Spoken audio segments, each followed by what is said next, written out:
यह कहानी है चैती की, एक ऐसी शादीशुदा औरत जो महलों जैसी सुख सुविधाओं के बीच भी प्यार और अपनेपन के लिए तरस रही है। अपनी तन्हाई और अंदरूनी उदासी से बचने के लिए उसने एक ऐसा रास्ता चुना जिसने उसे एक अनजान रिश्ते यानी एक एक्स्ट्रा मैरिटल अफेयर की तरफ मोड़ दिया। लेकिन सोचिए, क्या होगा जब उसके पति को उसकी पत्नी और उसके उस सीक्रेट प्रेमी के बारे में पता चलेगा। चैती की कहानी शुरू होती है कोलकाता से। काफी कम उम्र में ही उसकी शादी कोलकाता के एक नामी पत्रकार विक्रमजीत से हो गई थी। विक्रमजीत उम्र में चैती से काफी बड़े हैं। शादी के कई साल बीत जाने के बाद आज जहां चैती अपनी जवानी के सबसे हसीन पड़ाव पर है, वहीं विक्रमजीत उम्र की ढलान की ओर बढ़ रहे हैं। विक्रमजीत ने अपनी कड़ी मेहनत और लगन से अखबार में एडिटर का रुतबेदार पद हासिल कर लिया है। आज वो एक बेहद कामयाब इंसान है। उनके पास ऐशो आराम की कोई कमी नहीं है, पैसा, संपत्ति और एक बेहद खूबसूरत पत्नी। लेकिन विक्रमजीत की नजर में उनका परिवार अभी भी अधूरा है। उनका मानना है कि एक बच्चे की किलकारी के बिना कोई भी घर पूरा नहीं होता। हाल ही में चैती की जिंदगी में एक ऐसा तूफान आया जिसने उसे अंदर तक झकझोर कर रख दिया। उसे एक गर्भपात का दर्दनाक सामना करना पड़ा। वो इस गहरे सदमे से उबरने की कोशिश कर ही रही थी कि किस्मत ने उसे एक और क्रूर झटका दिया। उसकी बड़ी बहन,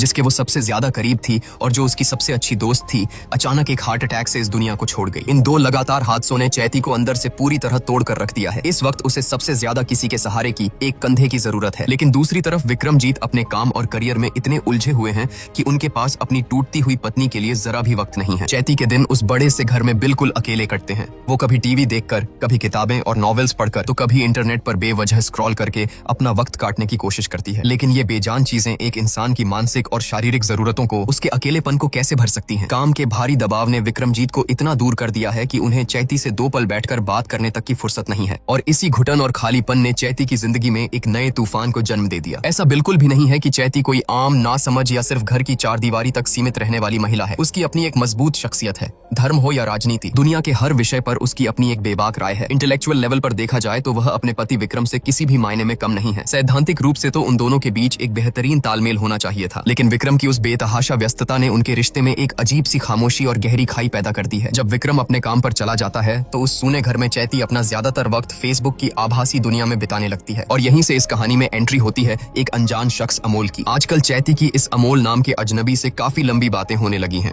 दिलचस्प बात यह है कि अमोल की प्रोफाइल पर उसकी कोई तस्वीर नहीं है। चैती ने भी अपनी असली पहचान दुनिया से छुपा रखी है। उसने चारुलता के नाम से एक फेक आईडी बना रखी है। धीरे धीरे स्क्रीन के उस पार बैठे इस अजनबी से बातें करते हुए चैती को यह एहसास होने लगा है कि उसकी जिंदगी का वह बरसों पुराना अकेलापन जैसे कहीं गायब होने लगा है। अब हर शाम वह अमोल के साथ देर रात तक बातों के अंतहीन सिलसिलों में खोई रहती है। दूसरी तरफ विक्रम को इस बात से रत्ती भर भी फर्क नहीं पड़ता कि उसकी पत्नी घंटों उस कंप्यूटर स्क्रीन के सामने क्या करती है। सच कहा जाए तो विक्रम के लिए यह एक बड़ी राहत की बात है। उसे लगता है जैसे उसे एक पति के फर्ज और पत्नी को वक्त देने की जिम्मेदारी से पूरी तरह मुक्ति मिल गई हो। अब वो बिना किसी रोक टोक या शिकायत के सुकून से अपना काम कर सकता है। पर इस कहानी का सबसे गहरा और खतरनाक मोड़ तो कुछ और ही है। चैती और अमोल की फेसबुक आईडी और नाम भले ही झूठे हों, लेकिन उन दोनों के बीच पनप रहा वह एहसास बिल्कुल सच्चा है। बंद कमरों से भेजे गए उन मैसेजेस में लिखे शब्द भले ही टाइप किए गए हों, लेकिन उनमें छिपे जज्बात पूरी तरह असली हैं। और यही सच्चाई इस मासूम से दिखने वाले खेल को बेहद गंभीर और खतरनाक बना रही है। वक्त गुजरने के साथ साथ स्क्रीन के आर पार चल रहा यह अजनबी रिश्ता गहराता जा रहा है। अब चारुलता और अमोल की बातें सिर्फ सामान्य नहीं रही, बल्कि वे एक दूसरे के बेहद करीब और अंतरंग हो चुके हैं।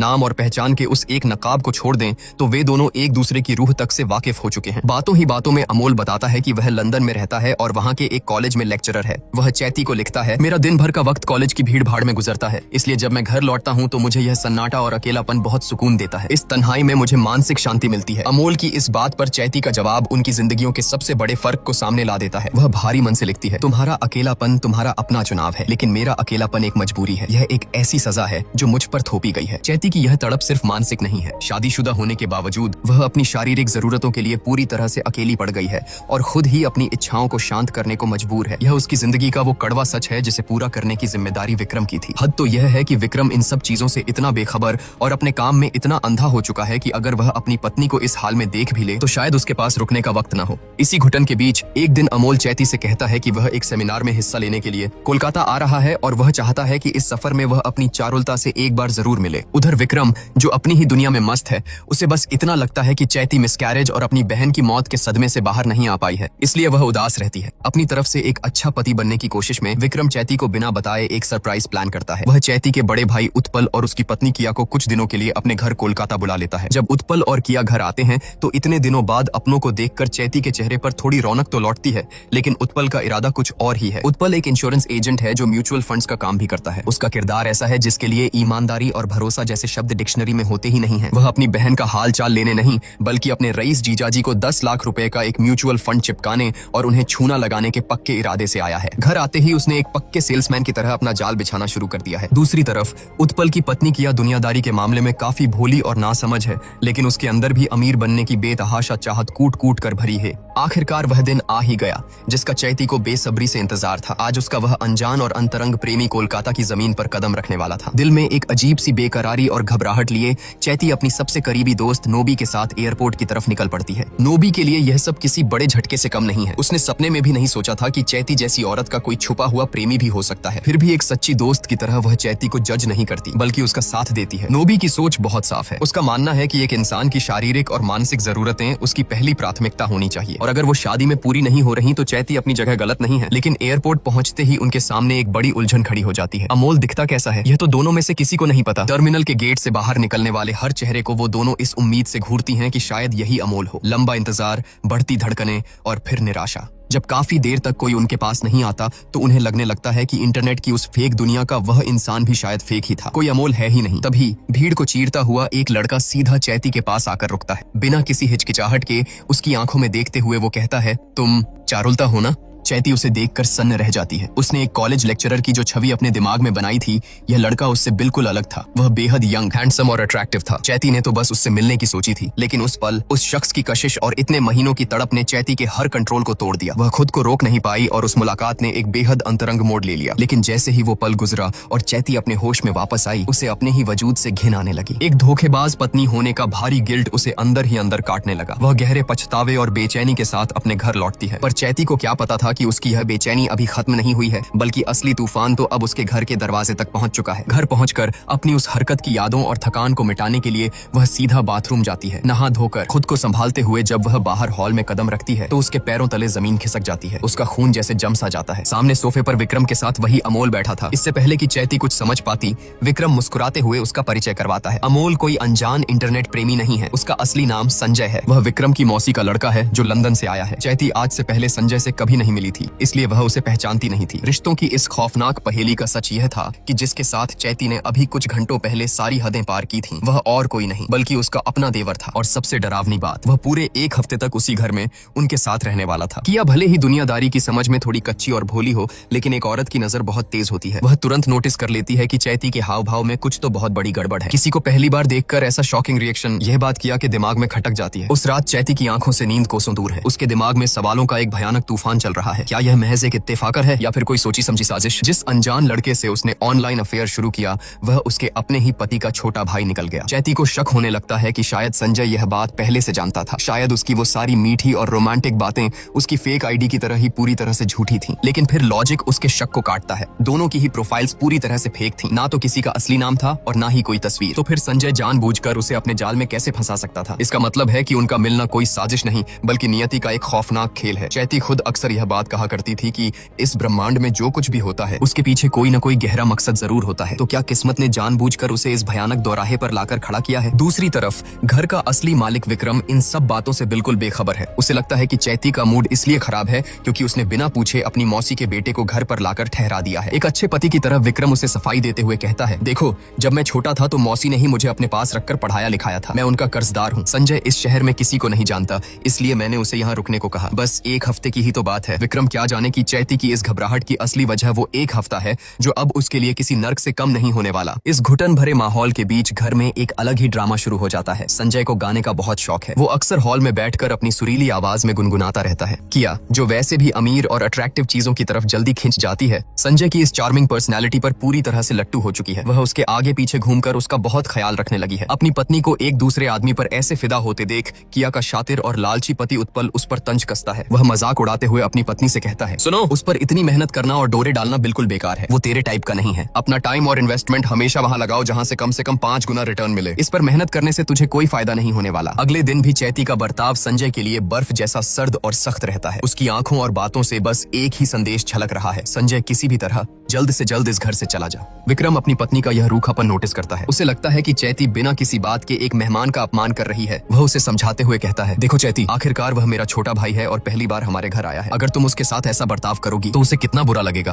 कम से कम मेरी खातिर ही सही उससे ठीक से पेश आओ। रात होने पर विक्रम चैती को यह देखने भेजता है कि संजय सो गया है या उसे किसी चीज की जरूरत तो नहीं। विक्रम के कहने पर चैती संजय के पास जाती है, लेकिन उसके अंदर का तूफान शांत नहीं हुआ है। वह सीधे शब्दों में संजय को अल्टीमेटम दे देती है, कल सुबह अपना सामान पैक करना और यहाँ से हमेशा के लिए निकल जाना। लेकिन अपने कमरे में लौटने के बाद चैती का दिल उसे ही धिक्कारने लगता है। अपने इस कड़े बर्ताव पर उसे गहरी शर्मिंदगी और पछतावा होने लगता है। वह खुद को रोक नहीं पाती और दोबारा संजय को देखने हॉल में जाती है, लेकिन वहाँ कोई नहीं है। एक पल के लिए चैती की सांसें रुक जाती हैं। क्या वह उसकी बातें सुनकर रात के अंधेरे में ही घर छोड़कर चला गया? घबराहट में वह उसे ढूंढने फ्लैट के बाहर निकलती है। तभी सन्नाटे को चीरती हुई छत से किसी के गुनगुनाने की आवाज आती है। चैती भागकर छत पर पहुंचती है। रात के उस अकेलेपन में संजय को वहां देखकर चैती अपने जज्बातों पर से सारा कंट्रोल खो देती है। संजय उसकी आंखों में देखकर पूरी ईमानदारी से कहता है कि उसे सच में इस बात का जरा भी अंदाजा नहीं था कि उसकी चारुलता असल में उसके ही बड़े भाई विक्रम की पत्नी है। यह सुनकर चैती की सारी दीवारें ढह जाती हैं। वह दौड़कर संजय के गले लग जाती है और नम आंखों से कहती है, मुझे तुम्हारी बातों पर पूरा यकीन है और सच तो यह है कि मैं तुमसे दूर नहीं रह सकती। अगली सुबह घर का नजारा बिल्कुल बदल चुका है। जो चैती कल तक संजय को देखना नहीं चाहती थी,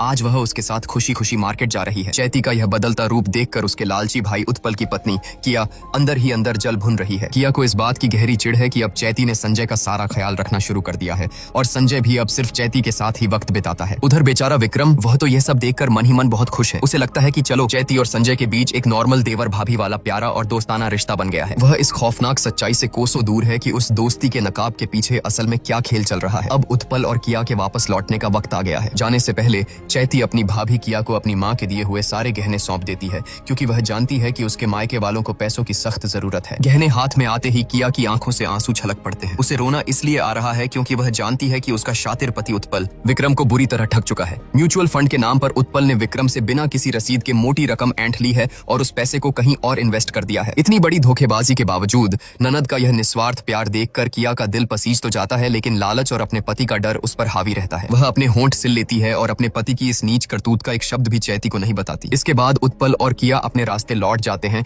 और घर में रह जाते हैं सिर्फ 3 लोग, विक्रम, चैती और संजय। एक दिन विक्रम किसी काम से घर से बाहर जाता है और पीछे से चैती और संजय को वह मौका मिल जाता है जिसके लिए वे दोनों तरस रहे थे। उस खाली घर की खामोशी में वे दोनों एक दूसरे में पूरी तरह खो जाते हैं। दोनों अपनी हदों को पार करते हुए रोमांस और अंतरंग पलों की उस दुनिया में डूब जाते हैं जहां सही और गलत का हर फासला मिट चुका है। लेकिन यह खुमारी ज्यादा देर तक टिकने वाली नहीं थी। संजय के सेमिनार में जाने से ठीक पहले घर में एक ऐसा वाकया होता है जो संजय की आत्मा को झकझोर कर रख देता है। विक्रम संजय को अपने साले उत्पल के उस म्यूचुअल फंड वाले फ्रॉड के बारे में बताता है। यह सुनकर संजय भड़क जाता है और विक्रम से कहता है, भैया आपको तुरंत उत्पल के खिलाफ पुलिस में कंप्लेंट करनी चाहिए। लेकिन विक्रम का जवाब संजय के लिए किसी तमाचे से कम नहीं था। विक्रम बड़ी शांति से कहता है, मैं ऐसा नहीं कर सकता संजय, आखिर वो मेरा साला है और वैसे भी पैसा ही सब कुछ नहीं होता। जिंदगी में सबसे बढ़कर कोई चीज है तो वो है भरोसा। उत्पल ने पैसा नहीं खाया है, उसने मेरा भरोसा तोड़ा है। पैसे तो मैं कल फिर कमा लूंगा, ये कोई बड़ी बात नहीं, लेकिन जो भरोसा एक बार टूट गया वो कभी वापस नहीं आता। विक्रम के ये सीधे सादे शब्द संजय के सीने में किसी खंजर की तरह उतर जाते हैं। संजय को ऐसा महसूस होता है जैसे विक्रम उत्पल की नहीं बल्कि उसकी बात कर रहा है। उसे एहसास होता है कि उत्पल ने तो सिर्फ चंद पैसों का धोखा दिया है, लेकिन उसने तो अपने ही उस बड़े भाई की पीठ में छुरा घोंपा है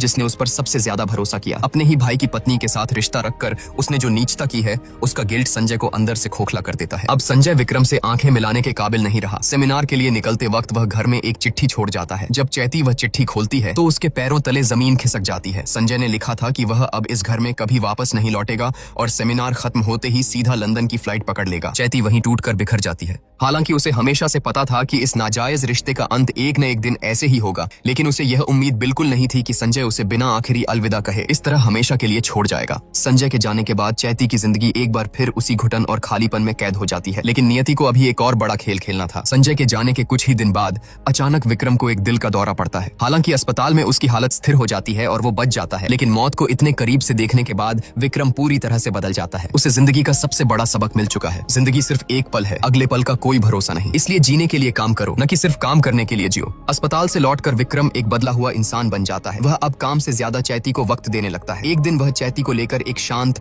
खाली समंदर के किनारे पर जाता है। वहाँ विक्रम चैती को अपनी बाहों में भरकर टूटकर प्यार करता है। विक्रम के अंदर का यह जुनून, यह पागलपन चैती ने अपनी पूरी शादीशुदा जिंदगी में पहले कभी नहीं देखा था। कुछ दिन और बीतते हैं और फिर चैती की जिंदगी में वह तूफान आता है जो सब कुछ पलट कर रख देगा। चैती अपने पीरियड्स मिस कर देती है। जब वह टेस्ट करती है तो सच सामने आता है, वह प्रेग्नेंट है। लेकिन इस खुशी की जगह उसके चेहरे पर एक खौफनाक दुविधा तैर जाती है। चैती रातों को सो नहीं पा रही है। उसके दिमाग में बस एक ही सवाल हथौड़े की तरह वार कर रहा है, यह बच्चा किसका है, विक्रम का या संजय का। इस उलझन में वह अपनी सबसे खास दोस्त नोबी के पास जाती है और उसे सब कुछ बता देती है, लेकिन यह एक ऐसा दलदल है जहां नोबी भी उसकी कोई मदद नहीं कर सकती। चैती आज एक ऐसे दौराहे पर खड़ी है जहां आगे कुआं है और पीछे खाई। काश अपनी हदों को पार करने से पहले उसने एक बार इस खौफनाक अंजाम के बारे में सोचा होता। अब उसके पास सिर्फ दो ही रास्ते बचे हैं, या तो वह विक्रम को संजय के साथ हुए अपने उस गुनाह का पूरा सच बता दे, या फिर इस राज को हमेशा के लिए दफन करके विक्रम को ही इस बच्चे का पिता मान लेने दे। डर और बेचैनी से कांपते हुए चैती दूसरा रास्ता चुनती है। जब वह विक्रम को अपनी प्रेगनेंसी की खबर देती है तो विक्रम की खुशी का कोई ठिकाना नहीं रहता। आखिरकार उसका वह बरसों पुराना सपना पूरा हो रहा था कि एक बच्चे के बिना कोई भी परिवार पूरा नहीं होता। इधर चैती ने संजय से हर तरह का नाता तोड़ लिया है। संजय लंदन से लगातार उसे मैसेज भेजता है,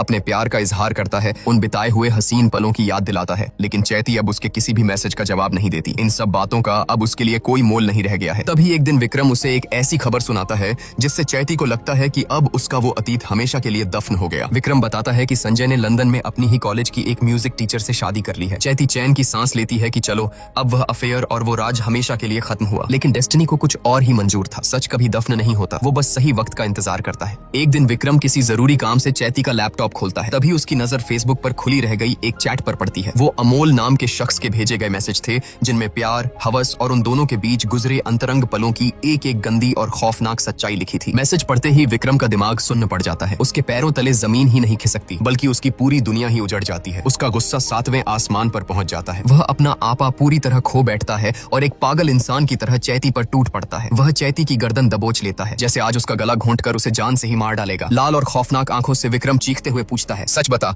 इस बच्चे का असली पिता कौन है? चैती अपनी उख दहती सांसों के बीच रोते हुए कसम खाकर कहती है, यह बच्चा तुम्हारा ही है। विक्रम का गुस्सा अभी शांत नहीं हुआ था। वह गरजता है, तो फिर कौन है ये अमोल? जवाब दे। चैती की आंखों से आंसुओं का सैलाब बह निकलता है। वह विक्रम की आंखों में देखती है और एक ऐसा जवाब देती है जो विक्रम को अंदर तक चीर कर रख देता है। अगर जानना चाहते हो कि अमोल कौन है तो जाकर चारुलता से पूछो, उस चारुलता से जिसे मैंने तब बनाया था जब इस बड़े से घर में मैं घुट घुट कर मर रही थी, जब मैं अकेलेपन से पागल हो रही थी और मुझे एक साथी की, तुम्हारे थोड़े से वक्त की जरूरत थी, तब तुमने मुझे अकेला छोड़ दिया था और उसी तन्हाई ने चारुलता को जन्म दिया। चैती के ये शब्द विक्रम के लिए किसी तमाचे से कम नहीं थे। विक्रम के हाथ चैती की गर्दन से छूट जाते हैं। उसे अचानक अपनी गलती का एहसास होता है। वह समझ जाता है कि इस विश्वासघात में सिर्फ चैती ही मुजरिम नहीं है, बल्कि वह खुद भी इसका बराबर का दोषी है। अगर उसने अपने काम के पीछे भागने के बजाय अपनी पत्नी को थोड़ा सा भी वक्त दिया होता तो चारुलता कभी पैदा ही नहीं होती। इतने बड़े धोखे और ऑनलाइन अफेयर के बावजूद विक्रम चैती को एक और मौका देने का फैसला करता है, क्योंकि वह जानता है कि इस रिश्ते को यहाँ तक पहुँचाने में उसके खुद के भी हाथ रंगे हैं। विक्रम को अब भी उम्मीद है कि अंत में सब कुछ ठीक हो जाएगा। आखिर उसने खुद ही तो एक बार कहा था, जब तक उम्मीद है तब तक कुछ भी खत्म नहीं होता। जिस दिन इंसान उम्मीद छोड़ देता है उस दिन सब कुछ खत्म हो जाता है, और विक्रम के लिए वो उम्मीद अभी भी बाकी है। इस कहानी में हर किरदार ने कोई न कोई गलती की है। आपके हिसाब से इस पूरी बर्बादी का असली गुनहगार कौन है? अपनी पत्नी को तन्हा छोड़ने वाला विक्रम, अपने देवर के साथ हदें पार करने वाली चैती, या अपने ही बड़े भाई की पीठ में छुरा घोंपने वाला संजय? नीचे कमेंट करके जरूर बताएं और इसी तरह की फिल्मों का एक्सप्लेनेशन देखते रहने के लिए हमारे चैनल झटपट बॉलीवुड को जरूर सब्सक्राइब करें।